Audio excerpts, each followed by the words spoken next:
Hi friends, this is Vinayak C. Welcome back to my channel. ಇವತ್ತು ನಾವು mutual funds ಅಂದ್ರೆ ಏನು ಅಂತ ತಿಳ್ಕೊಳ್ಳೋಣ. ಮ್ಯೂಚುವಲ್ ಫಂಡ್ಸ್ ಅಂದ್ರೆ ಭಾರತದಲ್ಲಿ ಬಲಿಷ್ಠವಾದಂತಹ ಕಂಪನಿಗಳು ಒಂದು ಸಮೂಹ ಇರುತ್ತೆ. ಆ ಬಲಿಷ್ಠವಾದ ಕಂಪನಿಗಳ ಸಮೂಹನ ಮಾಡ್ಕೊಂಡ್ಬಿಟ್ಟು ಸ್ಮಾಲ್ ಕ್ಯಾಪ್, ಲಾರ್ಜ್ ಕ್ಯಾಪ್ ಹಾಗೆ ಮಿಡ್ ಕ್ಯಾಪ್ ಅಂತೇಳಿ ಮೂರು ಡಿಫ್ರೆಂಟ್ ಪಾರ್ಟ್ ಆಗಿ ಫಂಡ್ಸ್ಗಳನ್ನ ಮಾಡಿರ್ತಾರೆ. ಈ ಲಾರ್ಜ್ ಕ್ಯಾಪ್ ಅಲ್ಲಿ ಏನಂದ್ರೆ, ಲಾರ್ಜ್ ಕ್ಯಾಪ್ ಅಲ್ಲಿ ಬಂದ್ಬಿಟ್ಟು 10,000 ಕೋಟಿಗಿಂತ ವ್ಯಾಲ್ಯೂಯೇಷನ್ ಮೇಲಿರುವಂತಹ ಕಂಪನಿಗಳನ್ನ ಲಾರ್ಜ್ ಕ್ಯಾಪ್ ಅಂತೇಳಿ ಕನ್ಸಿಡರ್ ಮಾಡ್ತೀವಿ.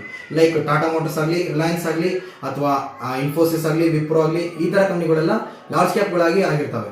ಆದರೆ ಮಿಡ್ ಕ್ಯಾಪ್ಗಳಲ್ಲಿ ಅಂತಂದ್ರೆ, ಮಿಡ್ ಕ್ಯಾಪ್ಗಳಲ್ಲಿ ಲೈಕ್ ಈಗ ಟಾಟಾ ಪವರ್ ಆಗಲಿ ಅಥವಾ ಯಾವುದಾದ್ರೂ ಒಂದು 1,000 ಕೋಟಿ ಒಳಗಿರುವಂಥ ಕಂಪನಿಗಳನ್ನ ಮಿಡ್ ಕ್ಯಾಪ್ ಅಂತೇಳಿ ಕರಿತೀವಿ.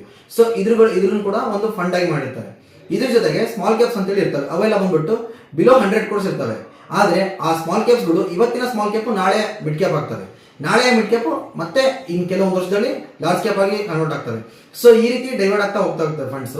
ಇದ್ರೊಳಗೆ ಏನಪ್ಪ ಅಡ್ವಾಂಟೇಜ್ ಅಂದ್ರೆ, ನಾವು ಲಾರ್ಜ್ ಕ್ಯಾಪ್ ಅಲ್ಲಿ ಇನ್ವೆಸ್ಟ್ ಮಾಡಿದಾಗ ಅರೌಂಡ್ ಒಂದು 13 to 14% ವರೆಗೂ ರಿಟರ್ನ್ಸ್ ನ ಎಕ್ಸ್ಪೆಕ್ಟ್ ಮಾಡಬಹುದು ಪರ್ ಇಯರ್.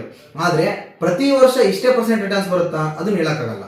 ನಾವೇನ್ ಮಾಡ್ಬೇಕು ಅಂದ್ರೆ, ಸರ್ಟನ್ ಒಂದು 5 ಆಗಲಿ 7 ಇಯರ್ಸ್ ಆಗಲಿ ಒಂದು ಆವರೇಜ್ ಮಾಡ್ಕೋಬೇಕು. ಆವರೇಜ್ ಮಾಡ್ಕೊಂಡು ಅದನ್ನ ಡಿವೈಡ್ ಮಾಡಿದಾಗ 14ರಿಂದ 15% ವರೆಗೂ ಬಂದಿರುತ್ತೆ. ಅದೇ ಮಿಡ್ ಕ್ಯಾಪ್ ಅಲ್ಲಿ ಆದಾಗ 20 to 21% ವರೆಗೂ ಲಾಸ್ಟ್ 7 ಇಯರ್ಸ್ ಅಲ್ಲಿ ರಿಟರ್ನ್ಸ್ ಕೊಟ್ಟಿದೆ. ಆದ್ರೆ ಯಾವಾಗಲೂ ಹಿಂಗೆ ಕೊಡಲ್ಲ.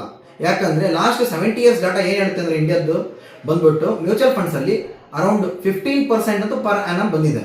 ಸೊ ಇದರಿಂದ ಏನು ಗೊತ್ತಾಗುತ್ತೆ ಅಂದ್ರೆ, ಯಾವತ್ತೇ ಅದನ್ನು ಮ್ಯೂಚುವಲ್ ಫಂಡ್ಸ್ ಅನ್ನೋದು ಲಾಂಗ್ ಟರ್ಮ್ ವಿಷನ್ ಇಟ್ಕೊಂಡು ನಾವು ಮಾಡಬೇಕಾಗುತ್ತೆ. ಇದ್ರೊಳಗಡೆ ಒಂದು ಸಿಸ್ಟಮ್ಯಾಟಿಕ್ ಇನ್ವೆಸ್ಟ್ಮೆಂಟ್ ಪ್ಲಾನಿಂಗ್ ಅಂತ ಇದೆ. ಅದನ್ನ ನಾವು SIP ಅಂತೇಳಿ ಕರಿತೀವಿ. ಇದನ್ನ ಯಾವುದೇ ಗೌರ್ಮೆಂಟ್ ಬಾಡಿ ಆಗಲಿ ಅಥವಾ ಯಾರೇ ಇದನ್ನ ಮ್ಯಾಂಡೇಟರಿ ಮಾಡಿಲ್ಲ SIP ಅನ್ನೋದನ್ನ.